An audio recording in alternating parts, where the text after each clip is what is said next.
Anybody who studies the Quran seriously knows that Allah records on multiple occasions how prophets were insulted, how they were made fun of, how they were rejected in the most obscene ways, and how even the prophets themselves felt the pain of those disbelievers making fun of them. Nuh alayhi salam complains about how people found him disgusting, and that they would plug their ears, with their fingers and walk away from him and pull their clothes back as a show of insult to him. And our Prophet is no exception, sallallahu alaihi wasallam.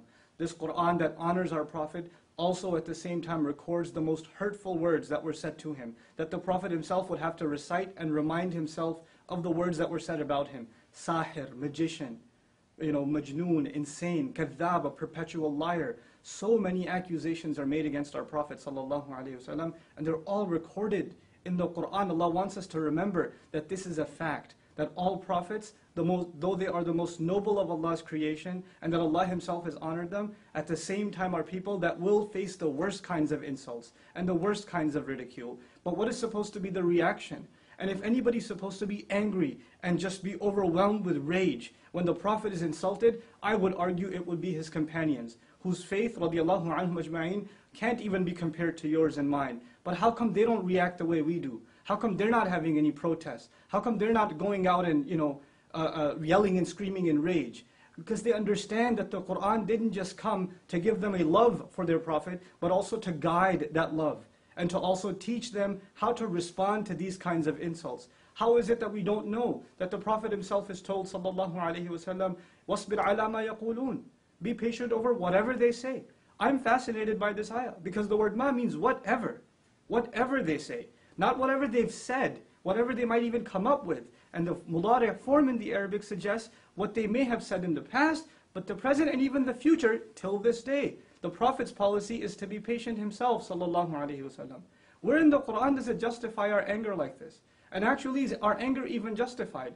If anything, I argue, the one thing we should feel towards those who hate us and make hateful speech towards Muslims is sorrow. We should feel sorry for these people. They can't hurt the Prophet. They can't take away his honor. It was given from the sky. It was given from Allah. Nothing on earth can take it away. No article, no cartoon, no film, no speaker, no hate speech, no form of art. It's not going to take away the dignity of our Prophet sallallahu alaihi wasallam.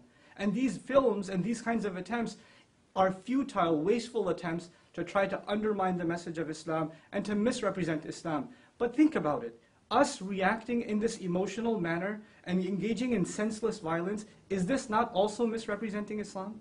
Aren't we doing exactly what people want, the enemies of Islam want, for Islam to be misrepresented? If anything makes me angry, it's the anger at our own selves that we don't understand the policy of the Quran and how to respond to insults. Idfa' billati hiya ahsan. Respond with that which is best.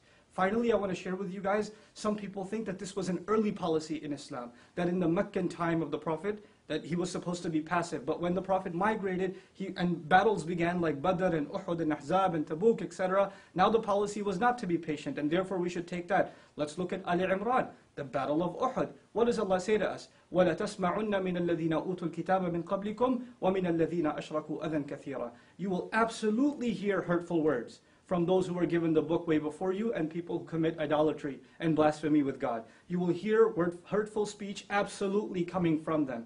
These kinds of things are a manifestation, a proof that Allah prepared us mentally for that. But what was supposed to be our reaction, God Himself tells us, Allah Himself tells us, وَلَا إِن تَصْبِرُوا وَتَتَّقُوا فَإِنَّ ذَلِكَ مِنْ عَزْمِ الْأُمُورِ. If you can be patient and you can maintain your consciousness of Allah, then that is the most noble of deeds, the highest of accomplishments that you can accomplish.